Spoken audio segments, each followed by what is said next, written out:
Agora temos aqui 1.200 pessoas que lhe ouvem.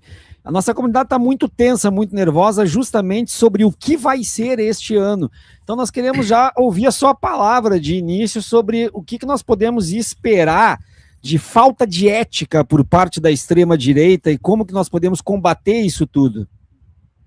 Piara, infelizmente, parece assim, eu tenho começado a falar, né, sobre o enfrentamento, sobre como que, na minha opinião, a gente deve seguir para fazer o enfrentamento à extrema-direita e, infelizmente, apesar do esforço do presidente Lula, parece que a gente está vendo um repeteco de 2022. Não mudou praticamente nada de lá para cá e eu acho que a gente vai ter uma batalha tão sangrenta como foi em 2022. E, infelizmente, eu sei que é o que muitos aqui não querem ouvir, mas eu sempre prefiro tratar a realidade como ela é do que vender fantasias. Eu acredito que, de novo, o jogo vai ser decidido nos pênaltis, porque foi o que aconteceu na eleição Uhum, passada, né? E acho que, de uhum. novo, a gente vai ter um jogo decidido ali nos pênaltis, para fazer uma analogia com o futebol. Isso por vários motivos, mas eu acho que o principal deles é porque a extrema-direita, ela faz um enfrentamento, um combate de uma maneira muito antiética, sem limites, né?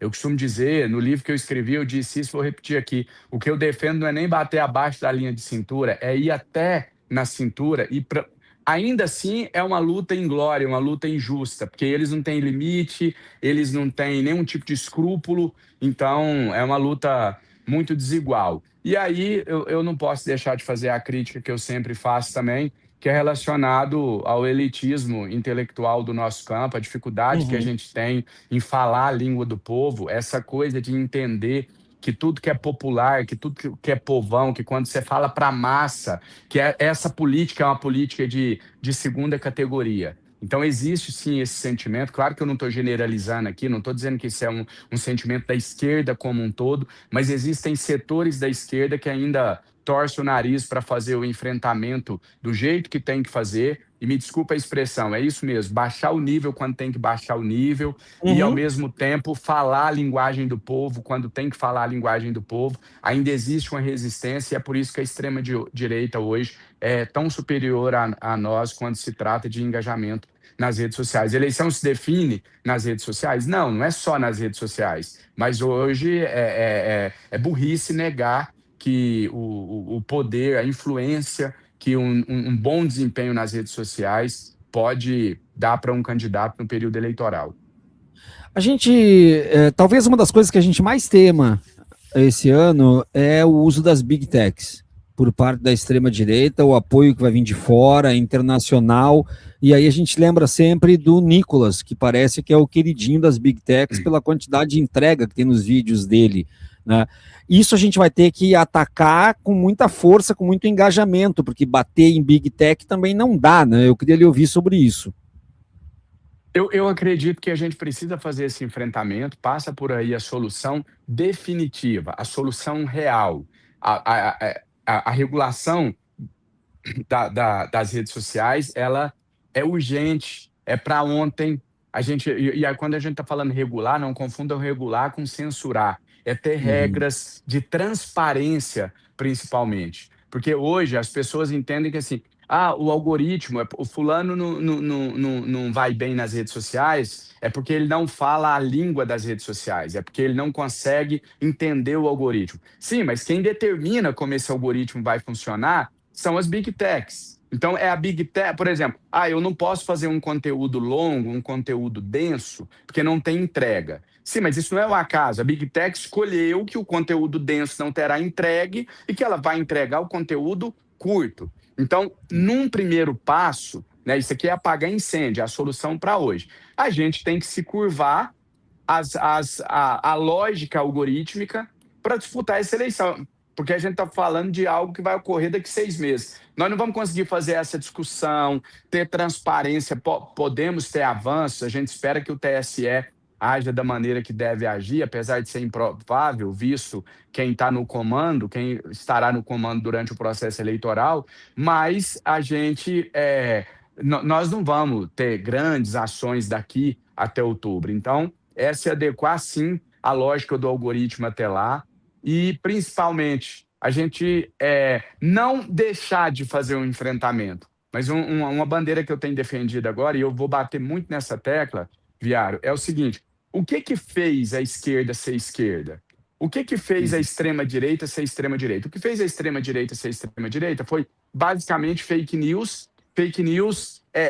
tendo como pano de fundo sinalizações para os conservadores. E aí, para sinalizar para essa gigantesca parcela da população que é mais religiosa, mais conservadora, o que eles fazem? Eles criam espantalhos, fantasmas, ideologia de gênero, banheiros nas escolas, sexualização das crianças e etc. Espantalhos criados pela extrema-direita para ela existir, para ela vir com a força que veio.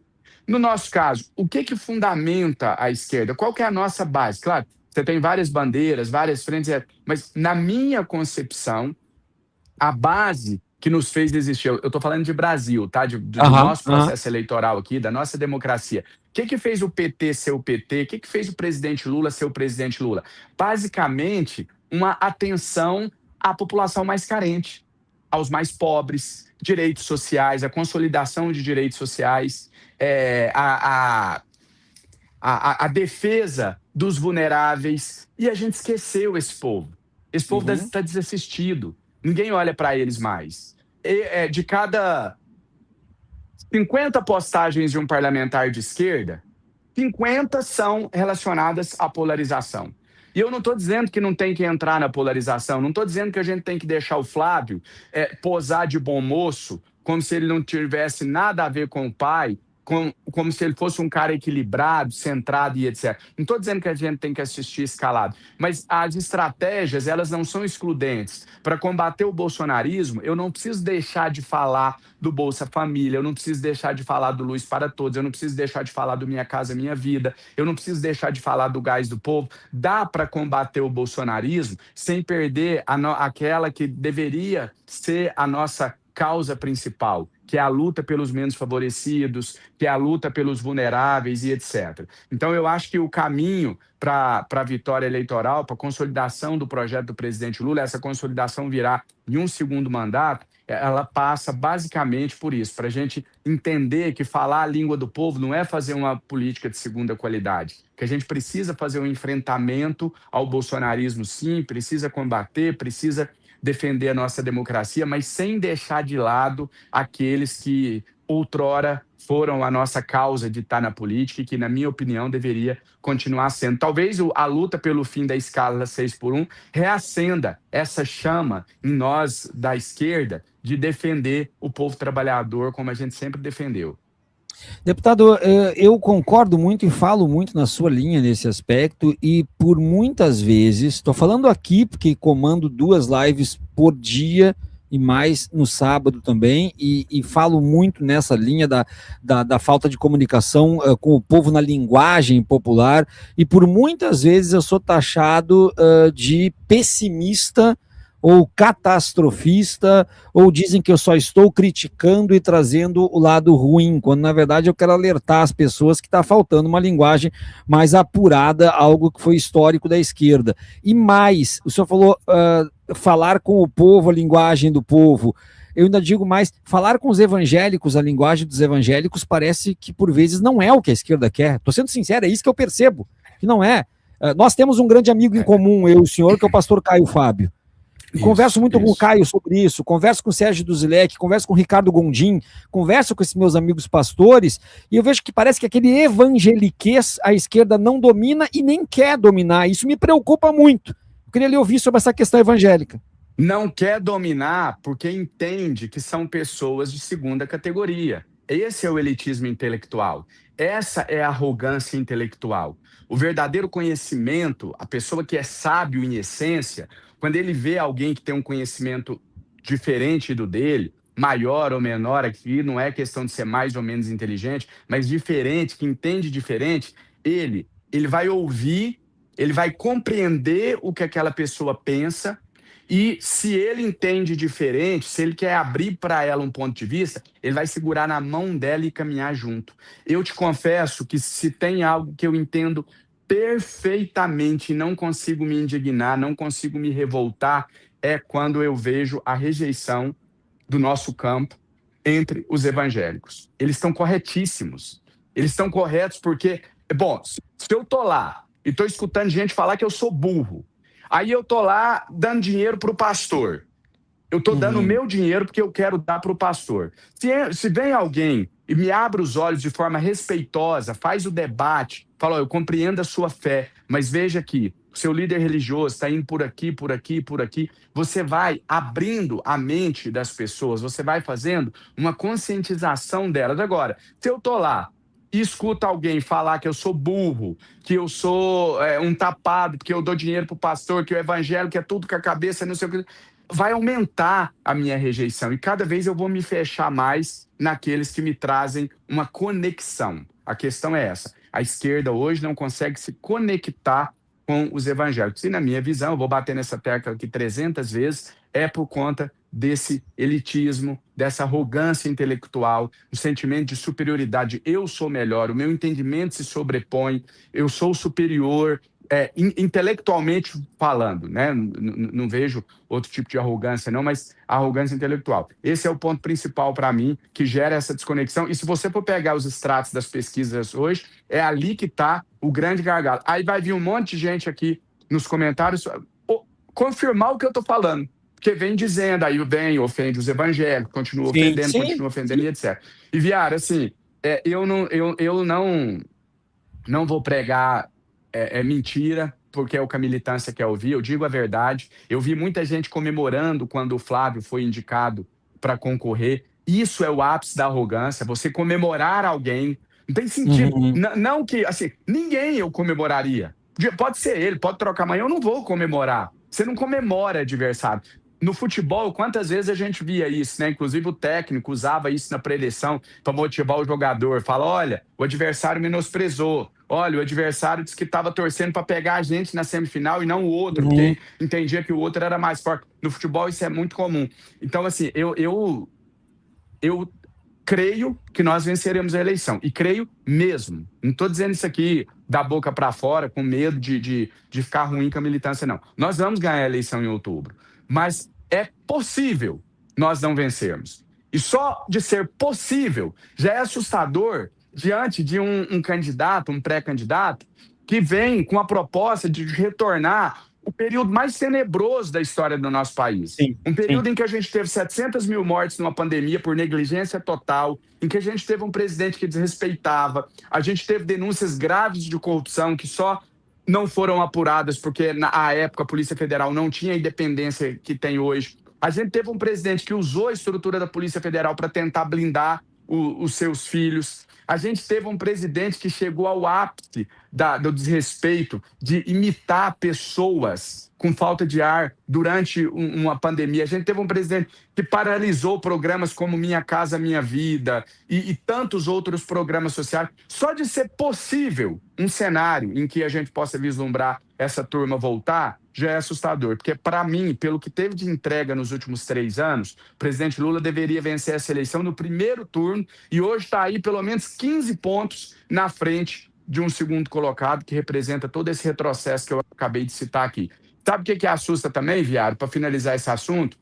Hum. O que me assusta é o seguinte, isso aqui é uma reflexão que eu quero, não estou trazendo pessimismo, eu estou trazendo realidades. Pessimismo é se eu viesse aqui e trouxesse dados choramingando. Ah, nós vamos perder a eleição. Ah, não, eu estou trazendo fatos concretos que são plenamente possíveis da gente passar por cima, da gente fazer o enfrentamento. Eu estou trazendo o problema e estou trazendo sugestões de soluções. Né, que é falar a linguagem do povo, mostrar as entregas do presidente, fazer o enfrentamento de uma maneira agressiva mesmo, agressiva no sentido de combativo, de assertivo. Não é igual, eu vejo assim, umas coisas que eu acho tão ridículas.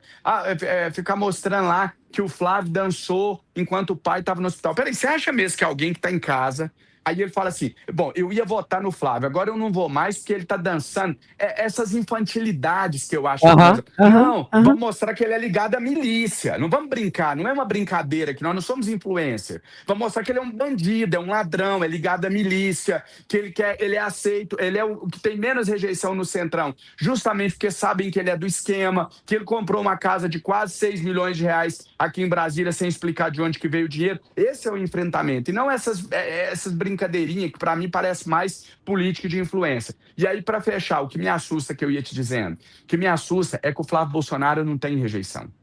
Janones, mas tem sim, você não viu a pesquisa aqui? Ó, a rejeição dele é de 40%, 50%. Não se iludam. Essa rejeição não é do Flávio, essa rejeição é do Jair Bolsonaro. O Flávio leva a rejeição do Jair Bolsonaro. Ah, mas aí tanto faz então, é a mesma coisa, não é? Não é a mesma coisa. A rejeição que você carrega trazendo de alguém, ela é mais fácil de ser diluída durante um processo eleitoral. Esses dias eu vou te trazer um fato real. Eu estava na academia treinando e aí cheguei numa colega, ela falou, você acha que o Flávio ganha? Eu falei, não, o Lula vai ganhar. Ela falou, mas você acha que é tranquilo? Eu falei, não, tranquilo não. Nós vamos trabalhar muito, vai ser uma guerra, nós vamos ganhar nos pênaltis, mas vamos ganhar de novo. Aí ela pegou e falou assim, aí eu peguei e falei assim, porque o Flávio quase não tem rejeição. Ela falou assim, eu odeio o Flávio. Aí eu olhei dentro dos olhos dela e falei assim, você odeia o Flávio? Aí ela falou, odeio. Eu odeio todos os filhos do Bolsonaro. Aí eu falei assim, eu vou te perguntar pela segunda vez, você odeia o Flávio ou você odeia o que o pai fez? Você está refletindo nele um ódio que você tem do pai. Aí ela pensou por uns 3 segundos e falou assim, realmente, o Flávio não tem nada contra ele não, assim, nunca vi nada que ele fez que me despertasse o ódio. Flávio nunca imitou doente com falta de ar. O Flávio nunca fez 1/10 do que o Bolsonaro fez. Por que eu estou dizendo isso? Isso aqui é para trazer pessimismo? Não. É para dizer o contrário. Isso aqui é para trazer ação para nós. É para mostrar que o combate vai ter que ser mais efetivo, vai ter que ser mais duro. Porque ele não é o Jair Bolsonaro. Então nós temos que mostrar os crimes dele, nós temos que mostrar que ele está fingindo de bonzinho, mas que ele vai fazer uma política de desmonte, como fez o Bolsonaro, e assim por diante.